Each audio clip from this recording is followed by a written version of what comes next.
So basically, if you ask me what it's all about, I would say it is tongue-in-cheek, and it's not to be taken too seriously. If you were to ask what this story is really about, you might think it's a light-hearted tale wrapped in glitter and music. But beneath the charm lies something much deeper. An extraordinary journey masked by secrecy, strength, and the relentless pull of the spotlight. In 1991, Freddie Mercury carried a burden so heavy, yet wore it so gracefully, the world almost missed it. The Queen frontman was gravely ill, yet he never let it eclipse his passion. Despite his declining health, he preserved his vocal power. In his final music video, shot entirely in black and white, he appeared poised, almost regal, but it was a quiet camouflage. Toward the end, he rejected all medical treatment except for pain relief. And then, just a day after publicly revealing his condition, he was gone. Today, we peel back the curtain to explore the real story of Freddie Mercury's last days, what the world didn't see until it was too late. Born Farrokh Bulsara on September 5, 1946, in Stone Town, Zanzibar, Freddie's roots traced back to India through his parents, Bomi and Jair, who practiced the ancient Zoroastrian faith. Though the world would come to know him as a flamboyant rock icon, Freddie's early life was defined by discipline, culture, and quiet brilliance. Even as a child, he was different. He was born with 4 extra teeth, which he later believed gave him his unique vocal range, a range that could move from smoky lows to celestial highs without missing a beat. Freddie was technically a British subject, thanks to Zanzibar's colonial ties, a detail that would later open crucial doors. When his younger sister Kashmira was born, Freddie was already 6. By 1969, as he began carving his path into fame, he became a UK citizen. But before stardom, there was displacement. Freddie's early years were comfortable. His father worked for the British Colonial Office, giving their family a life of privilege in Zanzibar. He attended a missionary-run school, exposed early to British-style education. But in 1964, when Freddie was 17, that world crumbled. A violent revolution erupted. In the chaos, thousands of Arabs and South Asians were targeted. Freddie's family had no choice. They fled overnight, leaving behind their home, their history, and all sense of stability. The Paradise Island was replaced by the cold grey streets of Feltham, England. Yet long before the upheaval, the seeds of transformation had been quietly sown. At just 8 years old, Freddie had been sent to St. Peter's School in Panchgani, India, a boarding school known for its strict British traditions. Uniforms, rules, and formal English. Everything about it screamed order. But something magical happened. A headmaster noticed Freddie's spark and encouraged his parents to invest in piano lessons. That one choice unlocked a world of expression. Freddie wasn't just good, he was exceptional. He sang, painted, played sports, and exuded talent in every corner. Though classmates nicknamed him Bucky for his prominent teeth, Freddie took it in stride. At 12, he earned the school's top award for all-around excellence. Even then, the stage was already calling. Freddie formed a band with schoolmates, the Hectics. He was just a preteen playing piano and occasionally singing songs by Elvis, Cliff Richard, and Little Richard. Audiences were stunned by how easily he absorbed music by ear. His fingers danced across the piano keys, and his performance lit up school events. His voice was powerful, but more than that, it was magnetic. That feeling, that energy from the crowd, was addictive. And yet, he was also absorbing sounds from his roots. He was deeply moved by Bollywood legends like Lata Mangeshkar and Kishore Kumar, whose emotional depth left a lasting imprint on Freddie's evolving musical identity. Then came the second uprooting. Back in Zanzibar in 1963, just as Freddie was re-entering his home culture, the political unrest of 1964 shattered any sense of return. Freddie and his family found themselves in exile once again. England, with its grey skies and quiet suburbs, felt like a prison of stillness compared to the vibrant warmth of his youth. But even in that isolation, something began to stir. Freddie didn't retreat. He adapted. After finishing school, Freddie enrolled at Isleworth Polytechnic and later transferred to Ealing Art College. That place became his sanctuary. It wasn't just a school. It was a stage for thinkers, rebels, and creators. Freddie thrived among the eccentrics, pouring as much energy into graphic design as he did into dreaming about music. There he crossed paths with Tim Staffel, another aspiring musician. Together, they created more than art. They created momentum. Freddie even helped produce a satirical magazine that poked fun at the very design industry they were meant to join. It was around this time Freddie discovered Jimi Hendrix. And he didn't just listen. He studied. He drew Hendrix, mirrored his moves, and began shaping his own stage identity. He didn't want to perform. He wanted to me. That fire led him to a little-known band called Ibex. They were rough around the edges, playing local pubs and barely known outside Liverpool. But Freddie didn't care. In those smoky, makeshift venues, he could experiment freely.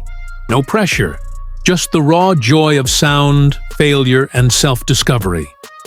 By day, he sold clothes at Kensington Market alongside future Queen drummer Roger Taylor.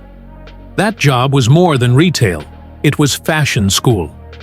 Freddie developed his eye for style, understanding how to turn heads. Slowly, the shy boy from Zanzibar disappeared. Freddie Mercury was emerging. He was 22, newly graduated, uncertain about his future, when destiny arrived in the form of a scrappy band needing a spark. Ibex had the music. Freddie brought the fire.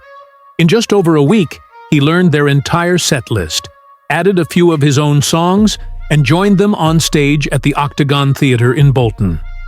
No one in that crowd knew they were watching a legend's debut.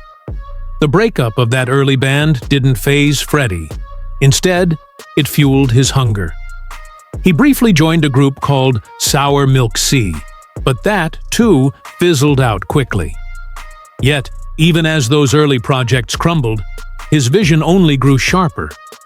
Freddie once told his old bandmates, "We're never going to get anywhere playing the same old three-chord blues. We have to create our own sound." That determination set the stage for what was about to come. Then, the unexpected twist no one saw coming. On March 29, 1970, Tim Staffel left his band, Smile, a trio that included Brian May and Roger Taylor. Tim and Freddie had been friends since their days at art college, where their creative spirits first collided back in 1965. When Tim stepped away, Freddie jumped at the chance to join. It felt like fate answering the call. Smile already had talent in spades, but Freddie brought an irresistible magnetism and a fresh energy that was impossible to ignore. Before officially joining, he was already attending their gigs, offering advice on how to up their game. Brian and Roger were skeptical at first. Roger later said Freddie was just my crazy mate, not really a singer, just someone who was always up for a laugh. But it didn't take long for that impression to shatter. Freddie had been waiting for this moment his whole life, and once he stepped on board, there was no turning back.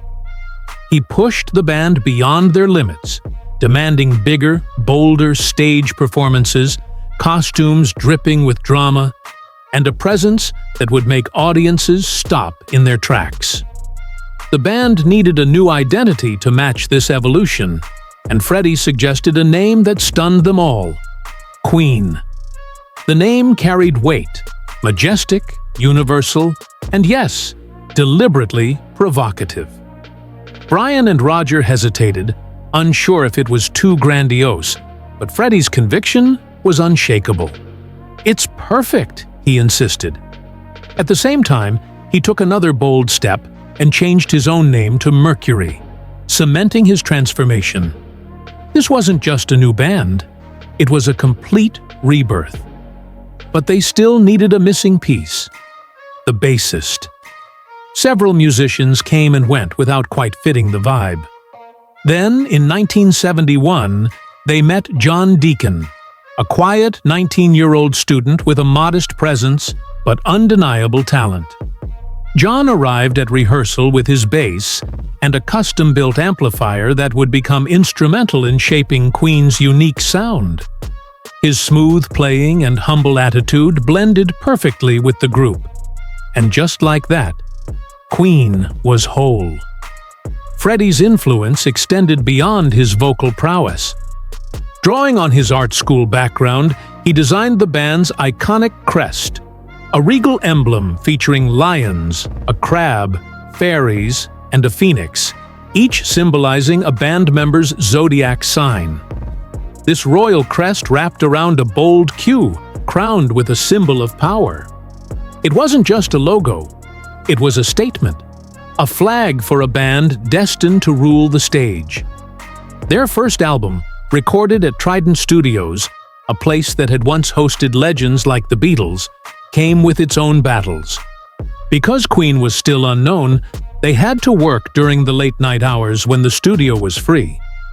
Sessions stretched into the early morning, demanding endless patience and stamina. After months of grinding, the album finally dropped in July 1973. The reception was mixed. Some listeners got it, many didn't. But the band was undeterred. They knew something bigger was brewing beneath the surface.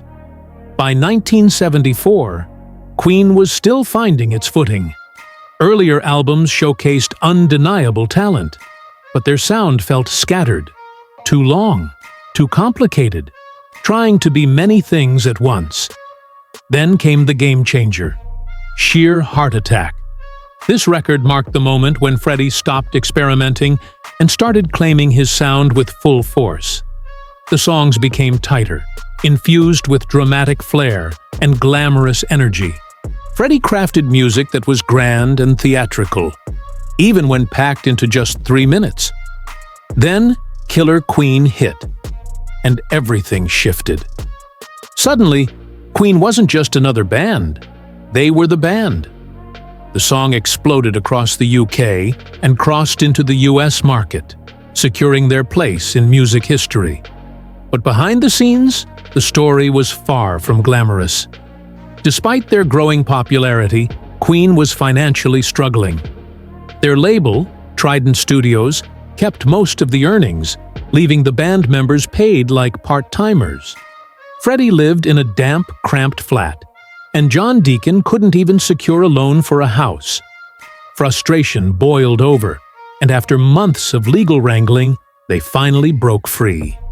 The cost was high. They paid out hundreds of thousands and relinquished royalties from future albums. The timing was brutal, because right after gaining independence, they decided to pour everything into their most ambitious project yet. A Night at the Opera was more than just an album. It was a gamble with everything on the line. Recorded in 7 studios, it became the most expensive British rock record ever made up to that point. The stakes couldn't have been higher. If it failed, Queen's career would be over. The immense pressure pushed the band to reach for the stars. Freddie, ever the bold visionary, unveiled a 6-minute epic called Bohemian Rhapsody. Its complex structure, no chorus, operatic sections, unexpected shifts, was a daring challenge to conventional radio formats.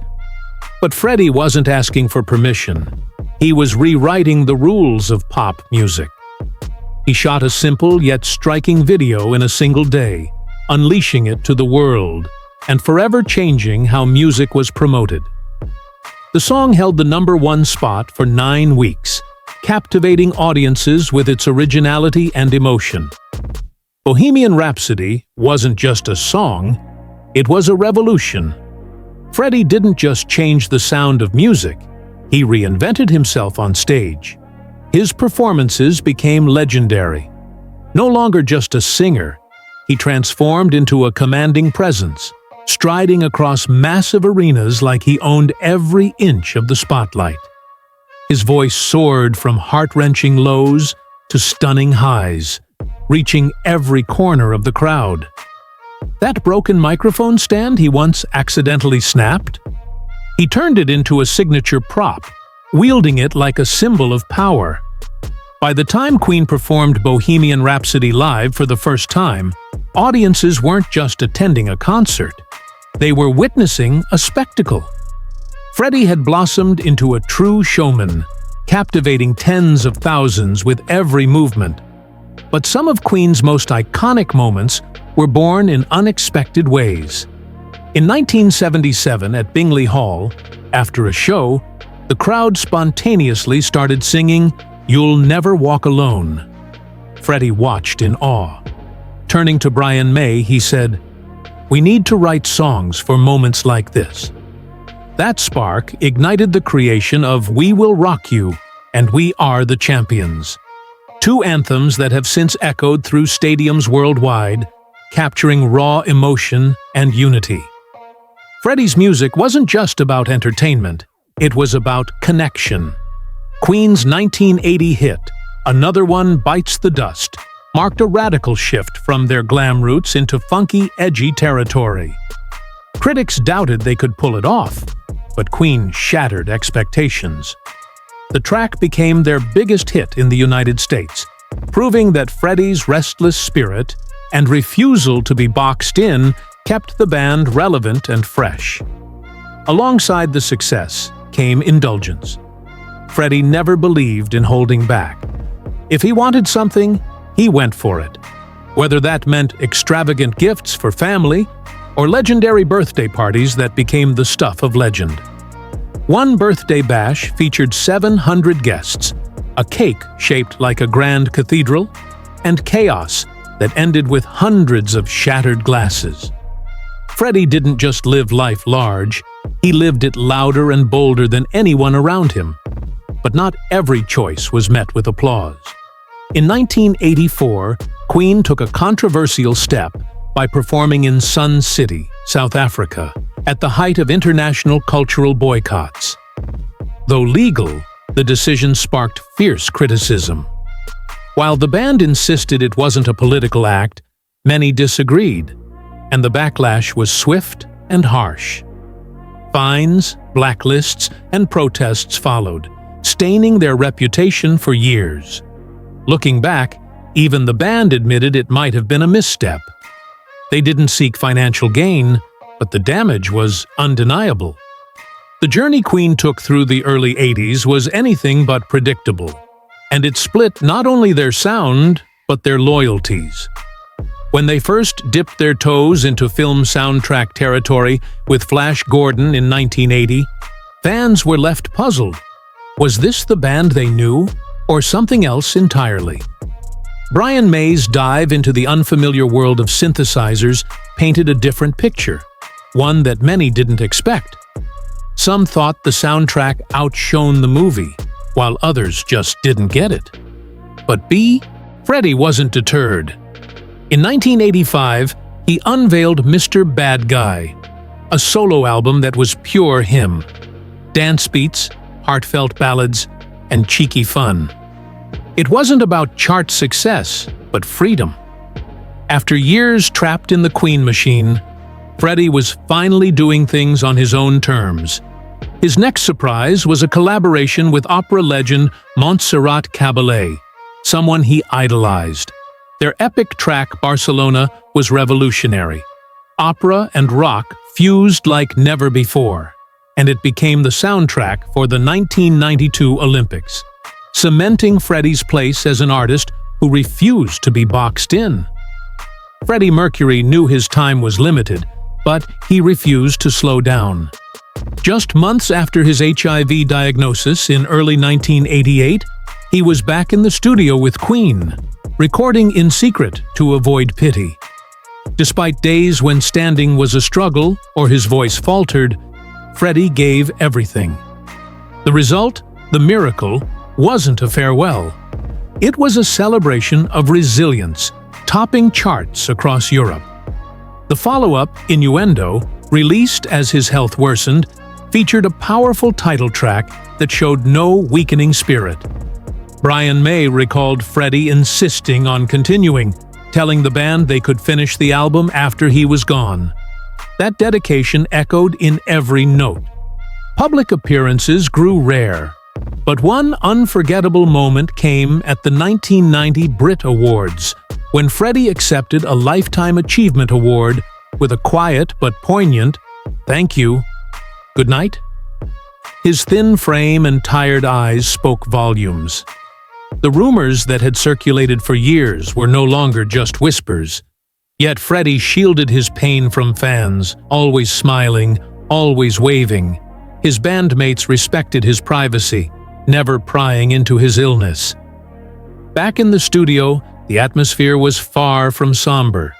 Engineers described it as filled with laughter and light-hearted moments. Freddie was a beacon of positivity, even as his body weakened. When asked if he could tackle vocals on the show Must Go On, he didn't hesitate, delivering a powerhouse performance after downing a glass of vodka. That one take became legendary, proof of his unwavering spirit. In May 1991, Freddie filmed his final music video, "These Are the Days of Our Lives." Shot in black and white to mask his condition, the video was a poignant farewell, capped by Freddie's whispered, "I still love you," directly to the camera. It was a message that would echo beyond his lifetime. Months later, in November, Freddie made the heartbreaking decision to stop all medication except pain relief. Surrounded by friends, he remained spirited, laughing, sharing memories, even as his vision dimmed and he could no longer paint. On November 22, 1991, he instructed Queen's manager to release a statement confirming his illness. When the news broke that evening, Freddie was reportedly the most relaxed he'd been in years. The weight of secrecy lifted, the battle nearly over.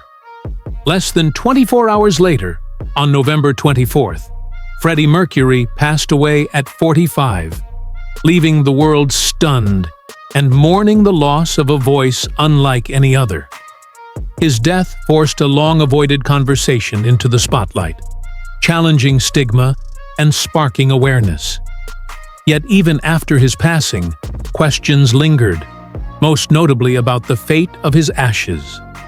While known to be cremated at Kensal Green Cemetery, they remained unclaimed for over a year until Mary Austin, his closest confidant, took possession.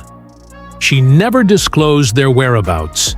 A small plaque bearing Freddie's real name and dates surfaced briefly in 2013, but vanished soon after.